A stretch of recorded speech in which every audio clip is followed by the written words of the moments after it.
Welcome to Cursed TV, where shadows whisper and the night comes alive. Don't forget to like, subscribe, and let us know where you're watching from. Turn off the lights, relax, and let the stories begin. It had been for years, for long, agonizing years. And yet, as I stood in front of the entrance to the old, creaking house, everything felt wrong. My father, the man who had once been larger than life, had finally returned from his first space mission, but he wasn't the same. I was supposed to feel joy, relief, a sense of closure after such a long separation, but all I could feel was a gnawing sense of dread creeping up my spine. When I was a kid, my dad was my hero. I would sit in awe as he told me about his dreams of becoming an astronaut, about the vastness of space, the endless void that called to him. I remember the pride in his eyes when he got the call from NASA, the day that marked the beginning of a journey that would take him far beyond Earth's orbit.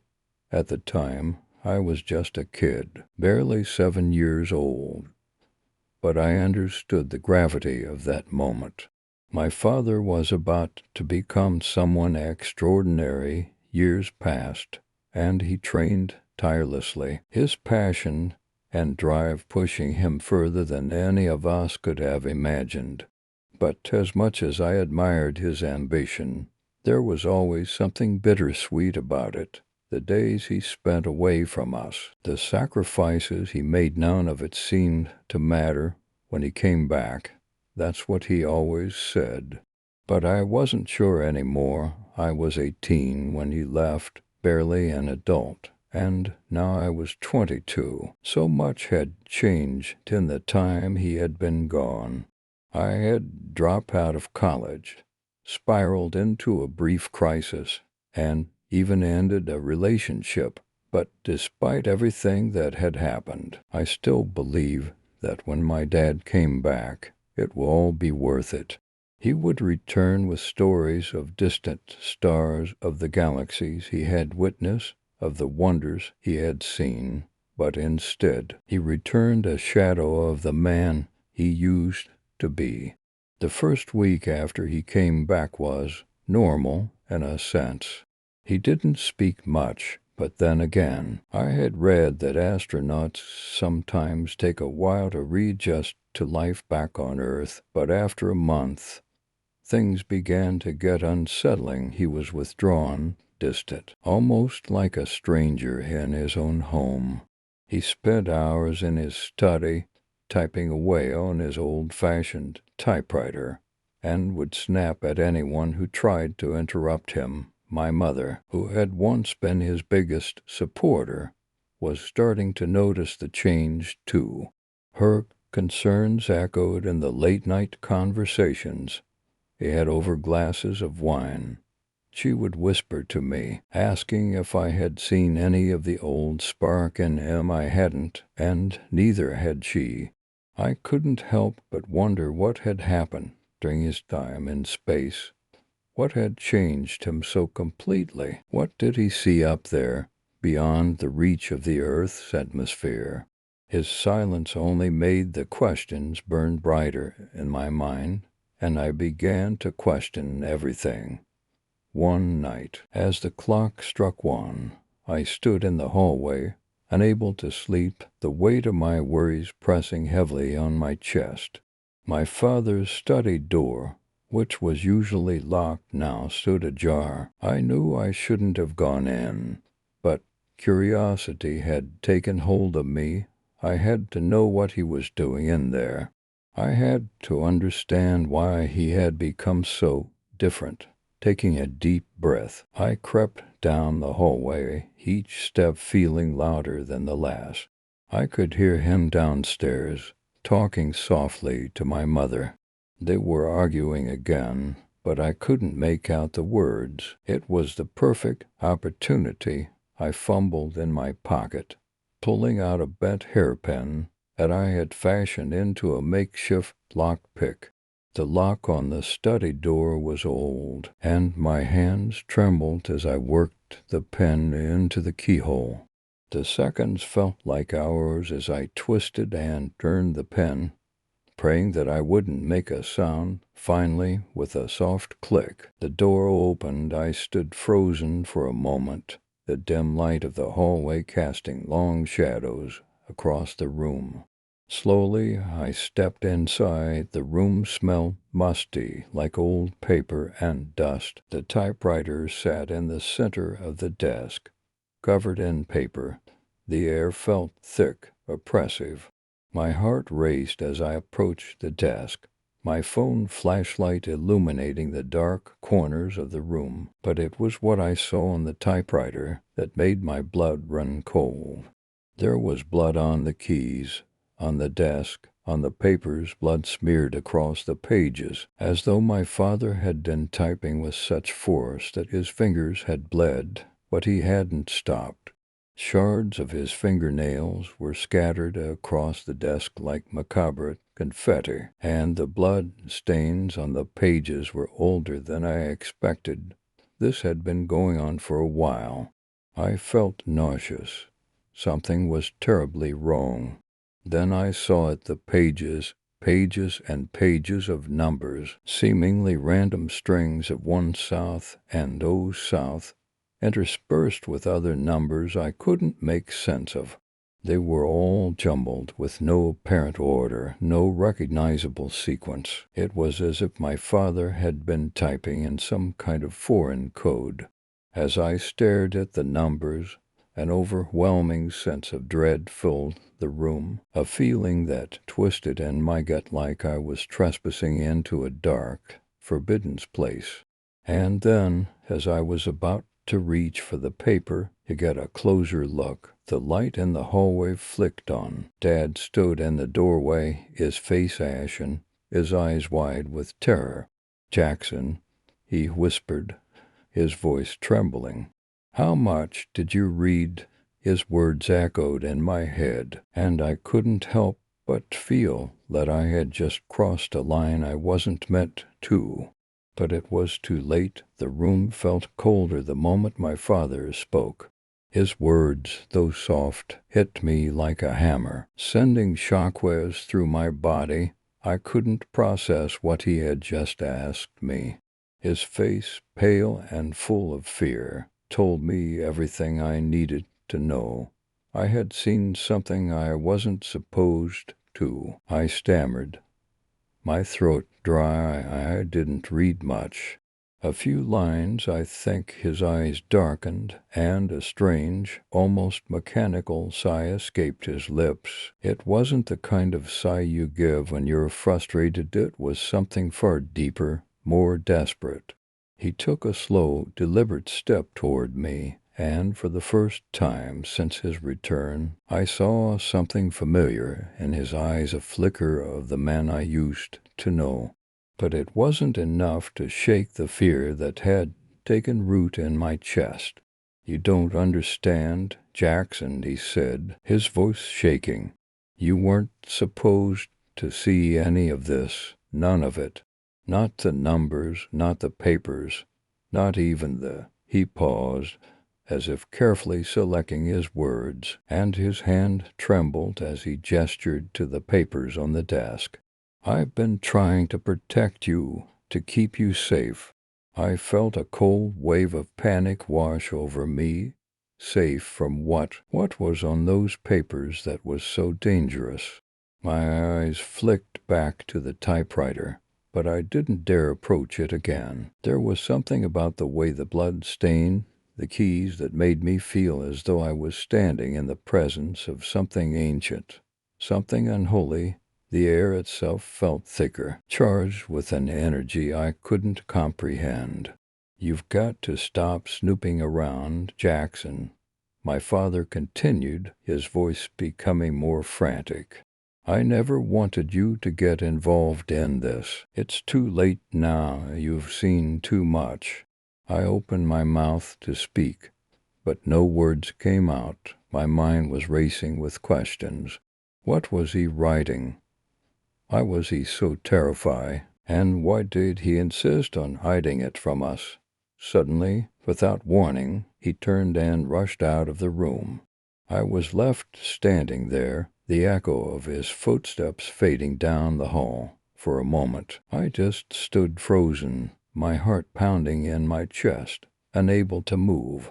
I knew I should leave the room, go to my mother, maybe even try to get some answers from her, but something kept me rooted to the spot. I couldn't shake the feeling that there was something I was missing, something that had been right in front of me all along, and I couldn't ignore it any longer. Without thinking, I crossed the room and walked back to the typewriter. The blood was still there, dried and old, but there was a new sense of urgency in my movements. I had to know what was written on those pages. I wasn't going to back down, not after what I had already seen. I picked up one of the sheets of paper. The numbers were everywhere, a chaotic jumble of 1 south and 0 south, mixed with other symbols that made my head spin. I could feel my hands trembling as I held the paper in front of me, trying to make sense of it all. But it was like trying to read an ancient language, one that didn't belong to this world. And then, just as I was about to put the paper down, something caught my eye, a series of numbers that seemed to repeat. The pattern was subtle, almost hidden among the chaos, but it was there. I traced my finger over the paper, and the realization hit me like a bolt of lightning. The numbers weren't random, they were coordinates. For a moment I stood there, stunned. What did these coordinates lead to? Why had my father been typing them over and over again, as if possessed? My mind raced. But before I could make sense of it all, I heard footsteps approaching. I quickly shoved the paper back into the pile, my heart hammering in my chest. The door opened, and my father walked back in, his face even more ashen than before. "You shouldn't have," he whispered, barely audible. He closed the door behind him and locked it. "I tried to keep you safe, but now it's too late." His voice was laced with a kind of finality that sent chills down my spine. He walked over to the typewriter, staring at it with a mixture of dread and regret. "I should have told you the truth before," he said, his voice barely above a whisper. "But now that you know you're in danger, we're all in danger." His words felt like a slap in the face. Danger? What danger? And why couldn't he just tell me what had happened? Why was he hiding everything from me? "What happened to you, Dad?" I finally asked, my voice trembling. "What did you see up there?" For a long time he didn't answer. He just stood there staring at the papers, as if lost in thought.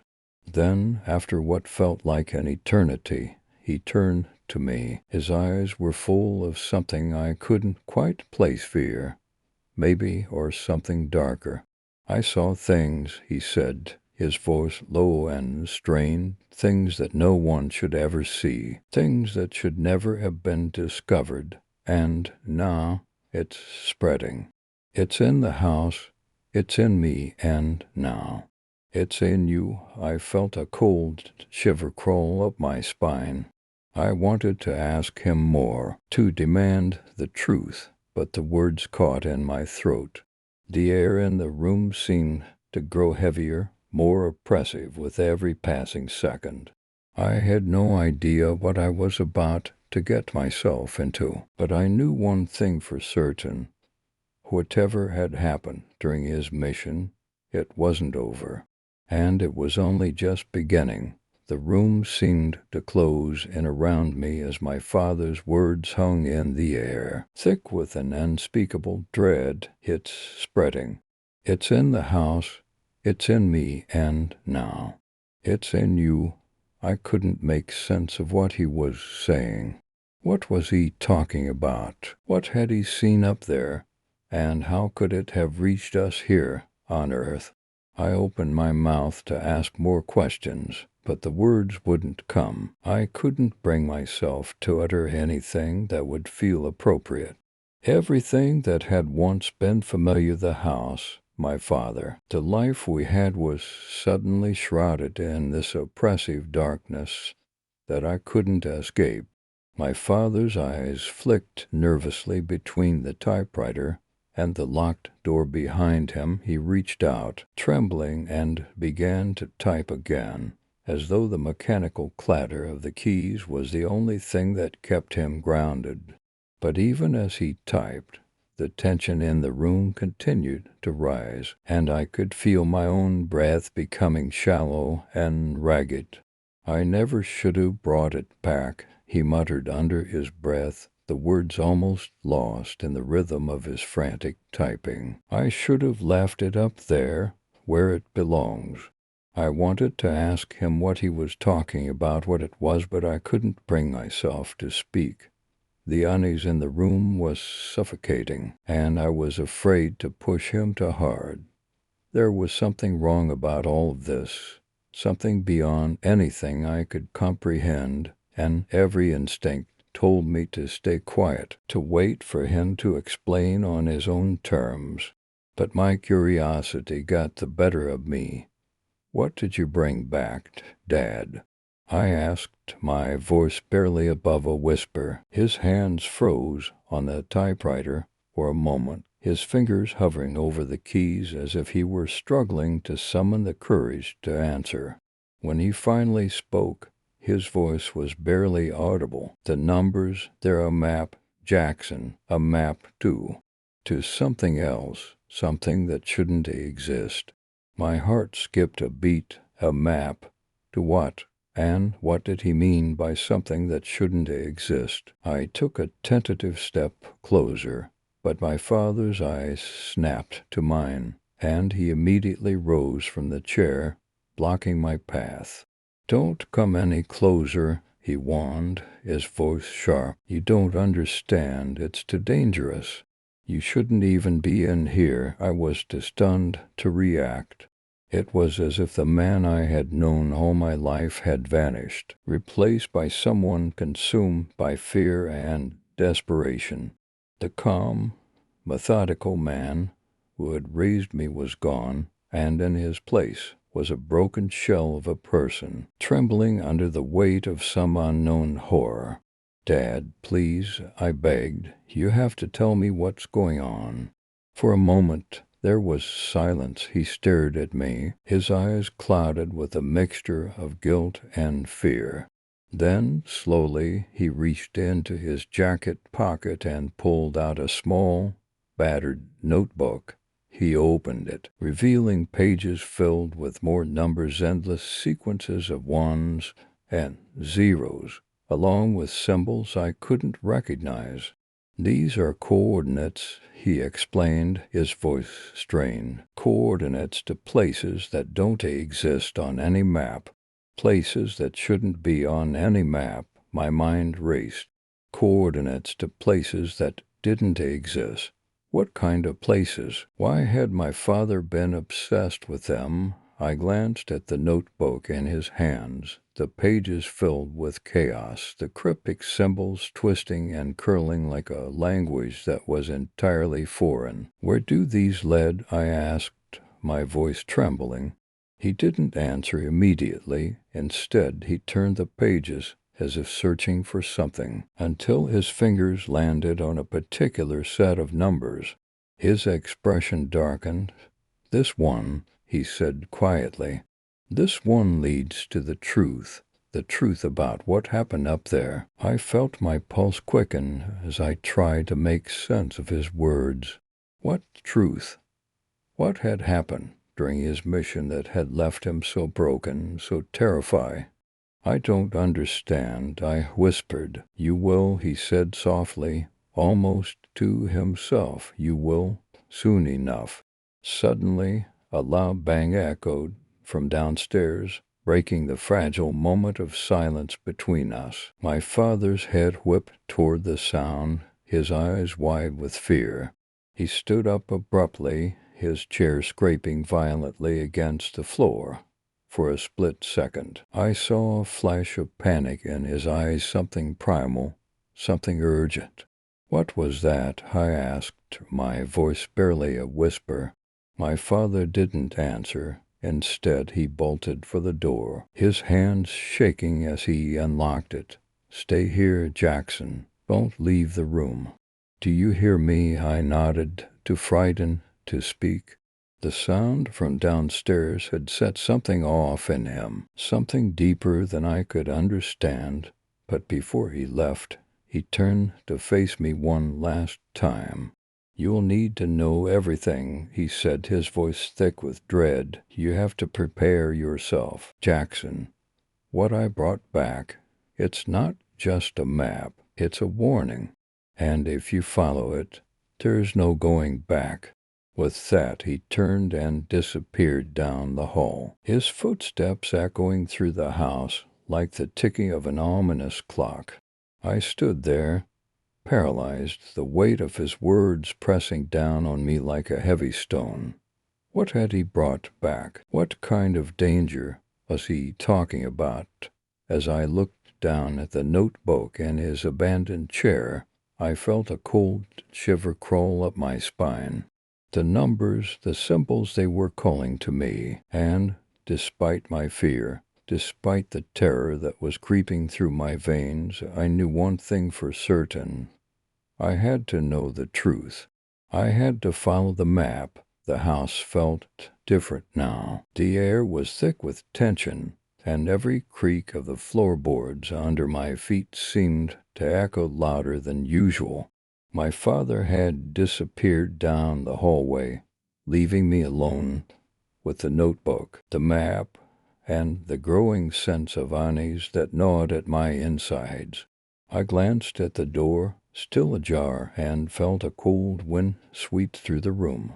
The chill in the air was more than just physical. It was the creeping realization that something was terribly wrong. My mind raced as I considered my options. Should I follow him? Should I leave the house entirely, run away from whatever madness had taken hold of my father? Or should I stay here, buried in these cryptic numbers and symbols, and try to understand what had happened? I glanced down at the notebook once more. The coordinates on the pages still seemed random, chaotic, until I noticed something. There, hidden among the numbers, was a pattern, a subtle, almost invisible sequence that repeated at irregular intervals. My heart skipped a beat as I realized it wasn't just a random set of coordinates. It was a map, yes, but it was also a guide. Each page led me deeper into a world I wasn't sure I wanted to know. And the more I read, the more it seemed like the truth my father had tried so hard to protect me from was unfolding right before my eyes. I felt drawn to it, compelled to follow the path, even though every instinct told me to stop. But it was too late to turn back. I stood up, my legs trembling, and shoved the notebook into my jacket pocket. I didn't know what I was about to find, but I couldn't stay in the dark any longer. My father's cryptic warnings were still fresh in my mind. He had said the map was a warning, that I needed to prepare myself. But prepare for what? I had to know. I stepped out of the study, the hall stretching before me like a darkened tunnel. The silence in the house was oppressive, the kind of silence that only exists when something terrible is about to happen. I moved cautiously down the hallway, trying to steady my breath. The house felt more alive now, as if the walls themselves were watching me. As I reached the staircase, I heard the faint sound of muffled voices downstairs. My father and mother were speaking again, their words indistinct but filled with urgency. My father's voice was low, almost a whisper, but there was a tremor in it that made my blood run cold. Whatever he had uncovered. Whatever had been brought back with him from space was terrifying him in a way that was hard to ignore.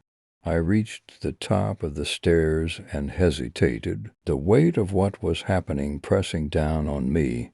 Should I confront him now, or should I keep searching, follow the path laid out by the numbers, and uncover whatever dark truth was buried in this house? The decision was made for me. Suddenly, the power flickered and the lights went out. The darkness that followed was complete, suffocating. I felt my heartbeat quicken, my breath shallow as I stumbled back against the wall, trying to steady myself. The sudden absence of light made the house feel even more alien, more terrifying. The shadows seemed to stretch unnaturally, twisting and curling in ways that didn't make sense. I fumbled for my phone, turning on the flashlight. The beam of light cut through the darkness, but it did little to reassure me. The house felt hollow, as though it were empty of life, save for the whispers and the distant sounds of movement. It was like a tomb, but alive. I took a deep breath and moved toward the staircase, my footsteps muffled by the thick carpet. As I descended, I could feel the temperature drop. It was a sharp contrast to the warmth of the upstairs, and it made my skin crawl. Something was wrong, horribly wrong. The sense of dread that had been building in me since my father's return was now overwhelming. At the bottom of the stairs, I froze. The voices had stopped. Then I heard something else, something much worse. A low, guttural sound, like something breathing, but not quite human. It was coming from the living room just beyond the corner. I slowly rounded the corner, my heart pounding in my chest. The living room was dark, the only light coming from the faint glow of the street lights outside. The air in the room was thick, as if it had been suffused with a kind of energy, something that didn't belong. And then I saw him, my father, but he wasn't the man I remembered. He was standing in front of the window, his back turned to me, staring out into the night. His body was unnaturally still, as though frozen in place, and yet there was something off about him. His posture was too rigid, his movements jerky, mechanical, like he wasn't quite in control of his own body. "Dad," I whispered, my voice trembling. At the sound of my voice, he turned slowly, his eyes locking on to mine. But they weren't the eyes I remembered. They were clouded, distant, as though something had taken over him.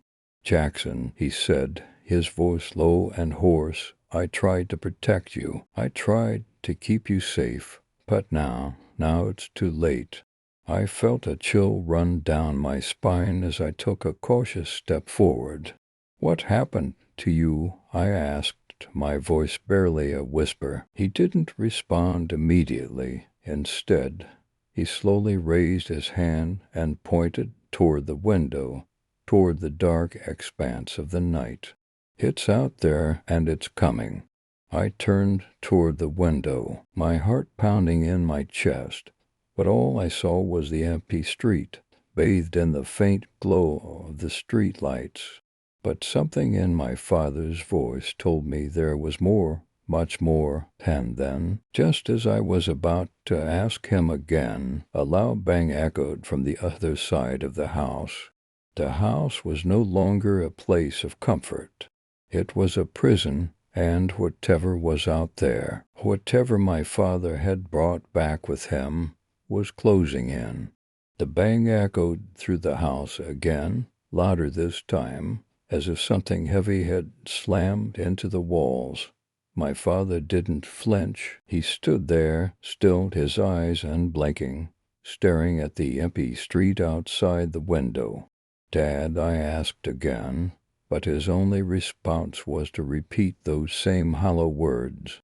It's out there, and it's coming. I didn't know what to believe anymore.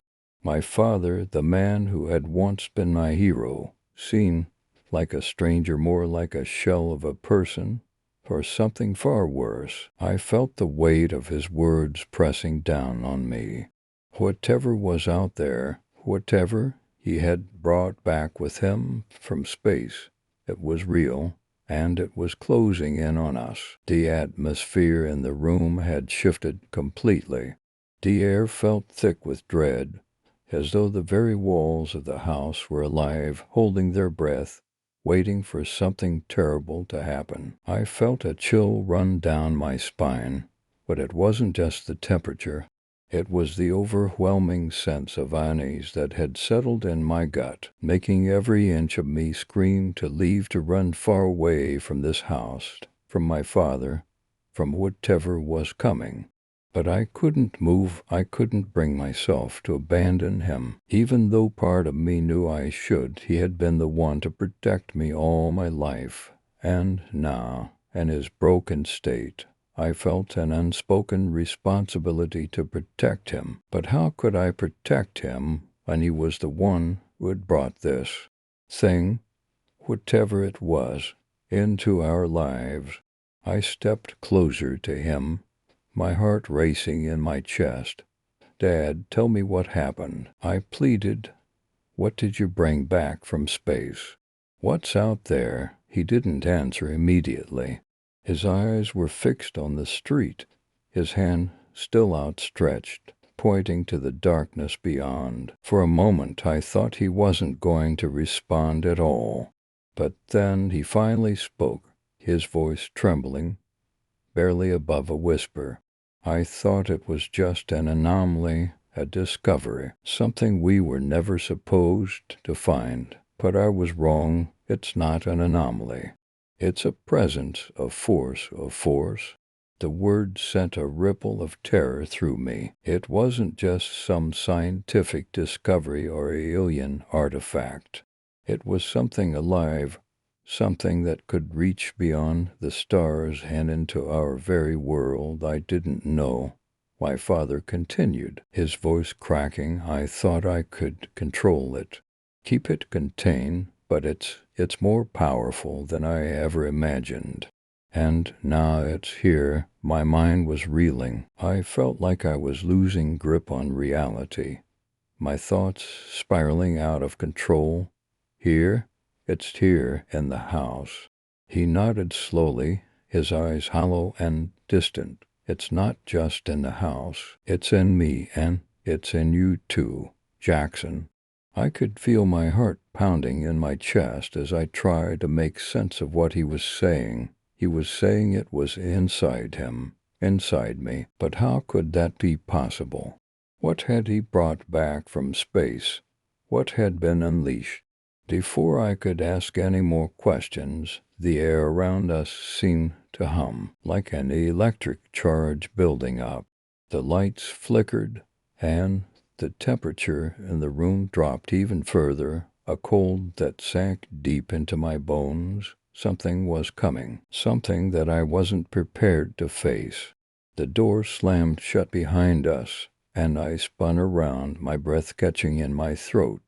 There was no one there, but I could feel the presence and oppressive force pressing in from every direction, as if it were watching us, waiting. "It's here," my father whispered, his voice shaking.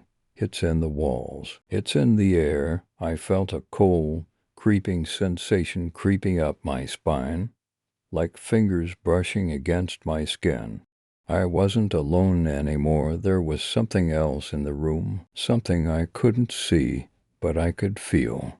It was like a weight, hanging in the air, pressing down on me, making it harder and harder to breathe. "Dad," I gasped, backing away from him. "What do we do? What do we do?" He didn't answer. His eyes were wide with terror, his body trembling as if he were being crushed by an invisible weight. His hands were shaking, his fingers twitching at his sides as if he couldn't control them. Suddenly, He looked at me, truly looked at me for the first time since his return. His eyes were filled with sorrow, with regret. "I'm sorry, Jackson," he said, his voice barely a whisper. "I should have protected you from this, but now there's no way out." My heart sank as his words hit me like a ton of bricks. There was no way out. What did he mean? Was this really it? Was this presence, whatever it was, going to consume us both? And then, as if to answer my question, the shadows in the room began to move. It started slowly, just a flicker at the edge of my vision, but then it grew. The darkness seemed to spread, curling and twisting like tendrils, reaching out toward us.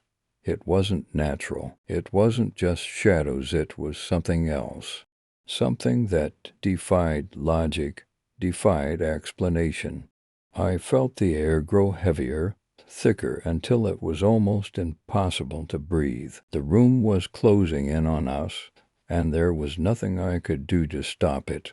My father stumbled backward, his eyes wide with fear. "It's too late," he whispered again. "We're already—" But before he could finish, a loud, bone-rattling noise filled the room, and the darkness exploded into movement. The room seemed to implode around us as the darkness reached out, swirling and growing thicker like a living, breathing entity. It wasn't just the shadows anymore, it was the room itself that had become alive, as if it were part of the presence my father had warned me about. The walls seemed to pulse as though they were closing in, squeezing the very air from my lungs. I felt a coldness that seeped into my skin, a sharp, biting chill that wasn't just from the temperature, but something deeper. Something in the atmosphere itself. It was a suffocating, oppressive feeling, as if the very essence of the house had been corrupted by whatever force had followed my father back from space. The shadows moved faster now, spreading across the floor, creeping up the walls, twisting and shifting in ways that defied all logic. It was as if the darkness itself had a mind of its own. It was not just an absence of light, but something that wanted to consume us, to erase us from existence. "Dad," I gasped, backing away, my heart pounding in my chest. But my father was no longer standing beside me. He was kneeling on the floor, his hands pressed against his head as if trying to hold something back. His face was contorted in pain, his body trembling violently. "Jackson," he whispered, his voice barely audible over the rising hum of the darkness. "It's inside me. It's taking me." I could see the terror in his eyes, the raw desperation. The man who had always been in control, who had once been my protector, was now reduced to a shell of himself. And I could feel it, the presence crawling inside me too, reaching out from the darkness, as if it were trying to claim me as well. "What is it?" I choked out, struggling to breathe. My throat felt tight, as if the very air had become thick and oppressive. "What is happening to us?" He looked at me then, his eyes full of sorrow and fear. "I don't know," he said. "I didn't understand what it was at first. I thought I could control it. I thought it was just a discovery, a piece of something we weren't meant to find. But it's not just a force. It's alive, and it feeds off fear. It's been feeding off me since the moment I found it, and now it's found you." I couldn't comprehend what he was saying. I couldn't understand how a force, an entity, could feed off of fear. But the way he spoke, the way his voice trembled, made me realize that this wasn't just some abstract concept. This was real, and it was happening to us. I looked around the room, my eyes frantically scanning for any sign of escape, but there was none. The shadows had completely overtaken the space. The walls seemed to breathe in time with the growing hum, and the air grew colder, more suffocating with every passing second. Suddenly, a loud crack echoed through the room, and the floor beneath us seemed to shift. The darkness that had once been confined to the corners of the room now began to move toward us like a tidal wave of night, and I could feel the ground beneath my feet begin to tremble. "Jackson, get out," my father shouted, his voice breaking. "You need to leave. It's already too late for me." I didn't know what he meant. I didn't know what he was talking about. How could I leave him? He was my father, the one person I thought I could always count on, but the fear in his voice, the pleading, told me that there was no escaping this thing. It was here, and it had already taken hold of him. "No," I said, my voice firm despite the terror that was flooding through me. "I'm not leaving you. We'll find a way out of this." But deep down I knew that it was already too late. The darkness, the presence, it was everywhere. It had seeped into the very foundation of the house, into my father's mind, and now it was coming for me too. There was no escape. My father's eyes widened with terror as the shadows began to move faster, engulfing the room. I could hear a faint whispering sound, like a chorus of voices, but they were distorted and garbled, like they were speaking in a language I couldn't understand.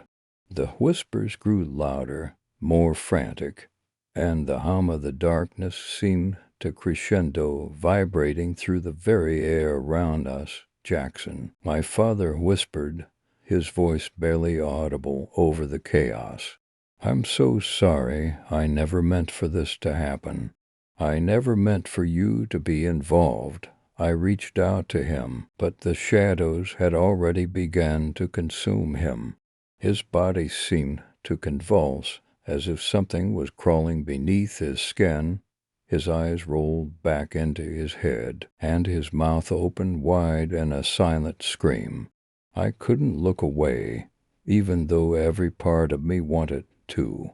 The darkness was taking him. With a scream, I turned and ran, stumbling through the thick shadows, desperate to escape, but the darkness followed me, wrapping itself around me like a suffocating blanket. The whispers, the hum, they were all around me now, pressing in on me from every direction. The house was no longer a place of safety. It was a prison, a tomb.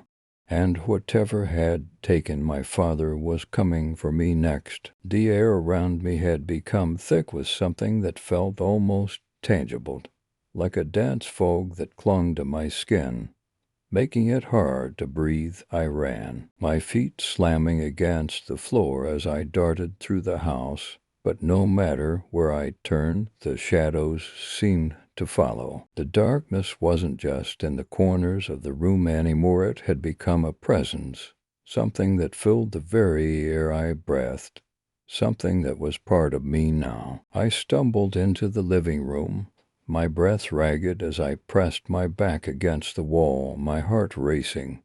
The entire house was alive with movement, the shadows shifting and twisting in the dim light. The once familiar walls now felt foreign, as if they had been warped by something far darker than anything I could understand. The air was heavy, charged with an eerie energy that seemed to pulse with every beat of my heart.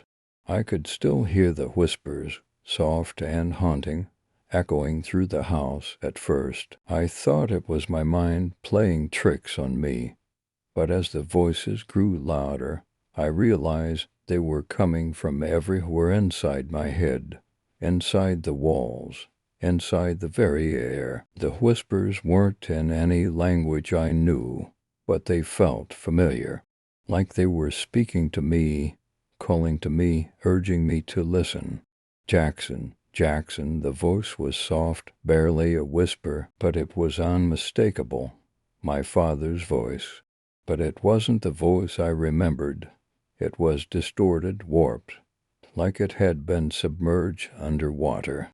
"Dad," I called out, my voice trembling with fear, but the only response I got was the ever-present hum, a low vibration that seemed to come from deep within the earth itself. It was as if the entire house was resonating with the presence that had taken hold of it, a dark, unnatural force that was consuming everything in its path.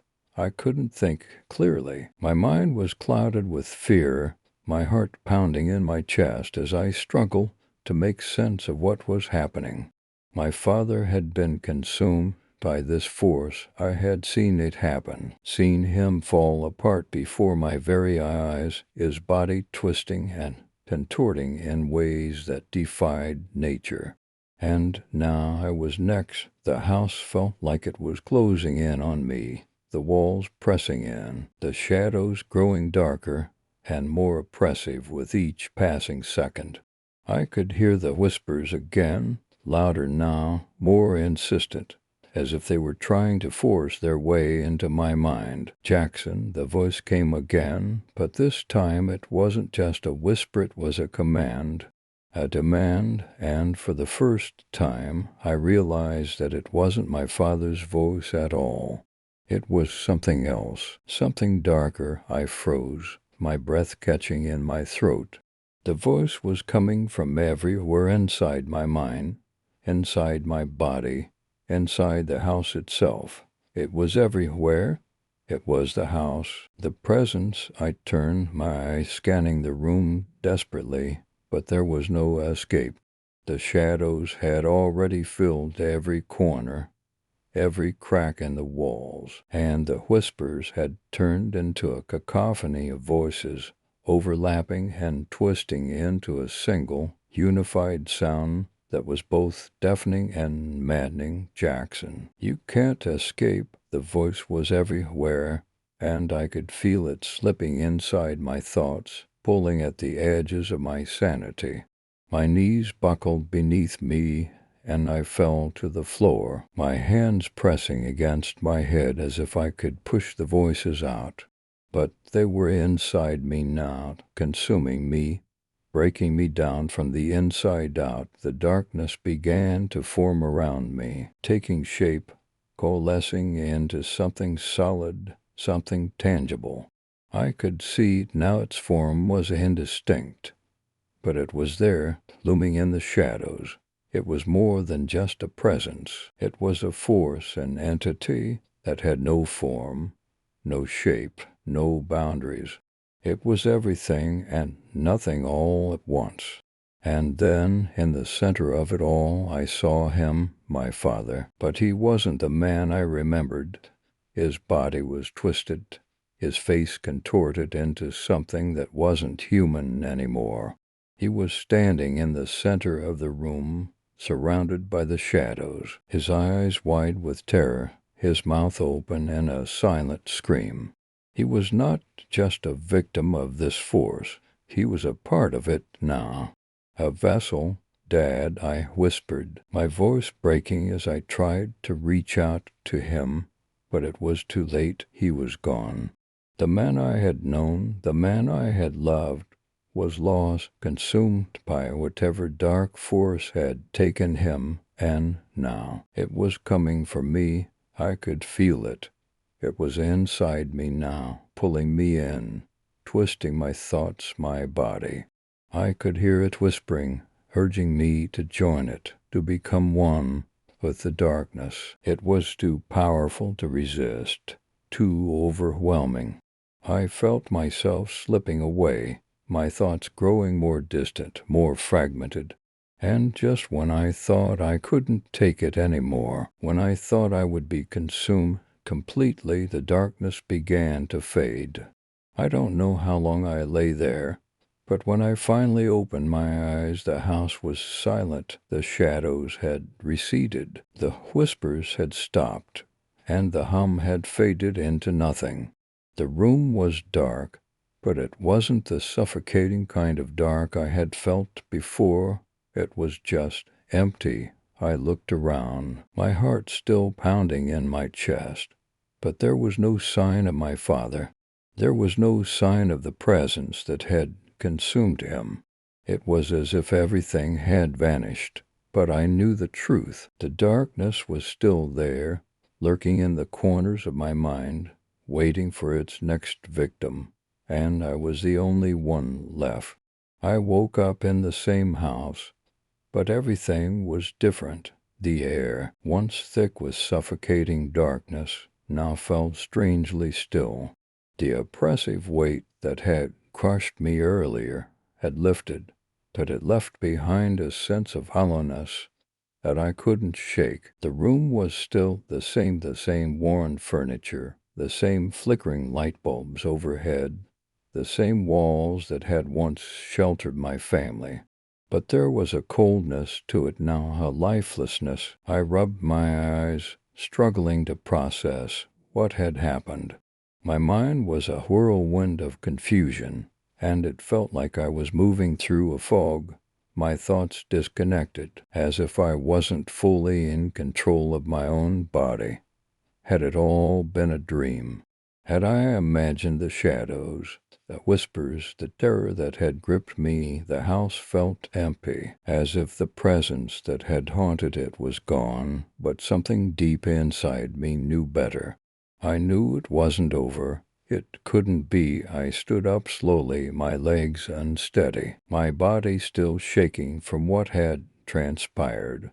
My heart raced in my chest as I glanced around the room. There was no sign of my father, no sign of the shadows that had consumed him. The house was eerily quiet, but that silence felt more dangerous than the chaos I had experienced moments ago. I felt a cold wave of realization crash over me. The presence wasn't gone. It was inside me now. I staggered to the door, my mind racing with the weight of that truth. I had always believed that I was safe, that the world I knew would stay the same, that my father's return would mark the end of this nightmare. But that was before I realized that the darkness had always been lurking beneath the surface, and now it had claimed both of us. The house seemed to pulse around me as I moved through the hallways, my steps echoing in the emptiness. My father's absence was like a wound in the fabric of the house. His presence had been a constant force, even in his silence. But now that he was gone, I could feel the hollow space he had left behind. I reached the study, the room where everything had started. The door was still ajar, the typewriter sitting on the desk, covered in dust. I hesitated for a moment, my hand hovering over the doorframe. A part of me wanted to leave, to turn and never look back, but I knew that wouldn't be enough. The answers I sought were here, buried in the same place that had brought all this horror into my life. I stepped inside. The air in the room was stale, but the familiar scent of ink and paper filled my nostrils. The notebook was still on the desk, the pages scattered, the same coordinates and cryptic numbers staring back at me. They were all there, just as they had been when I had first discovered them. The numbers were still a puzzle, still a map to something I couldn't understand, but now they held a different meaning. I reached for the notebook, my fingers trembling as I opened it to the page that had haunted me the most, the page with the coordinates that led to my father's doom. I scanned the numbers once more, but this time they didn't seem as chaotic as before. They seemed more like a calling. The presence inside me stirred, as if it recognized the pattern, as if it was feeding off the numbers, using them to draw me in. I could feel it, the pull, the whispering tug at the edge of my consciousness.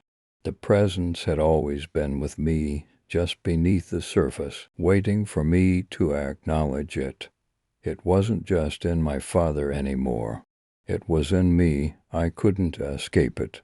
My father had tried to warn me. He had tried to protect me, but I had already crossed the line. I had seen too much. I had touched the map, followed its coordinates, and opened the door to something I wasn't prepared for. Now there was no going back. The darkness had consumed him, and now it was slowly consuming me. It was inside me, whispering its promises, offering its power. The presence wasn't just a force of destruction, it was a force of transformation. It was offering me something I couldn't resist. I stood there, frozen in place, staring at the notebook, knowing that I had a choice to make. The darkness was within me, and it was waiting for me to accept it. Part of me wanted to fight it, to push it away and find a way to live the life I had before, but another part of me, an unfamiliar part, a part that felt strangely like my father, wanted to embrace it, to become one with the power that had taken him. What was I supposed to do? I looked down at the notebook, the numbers still glowing faintly in the dim light. There was only one way forward. And so I made my choice. I began to type.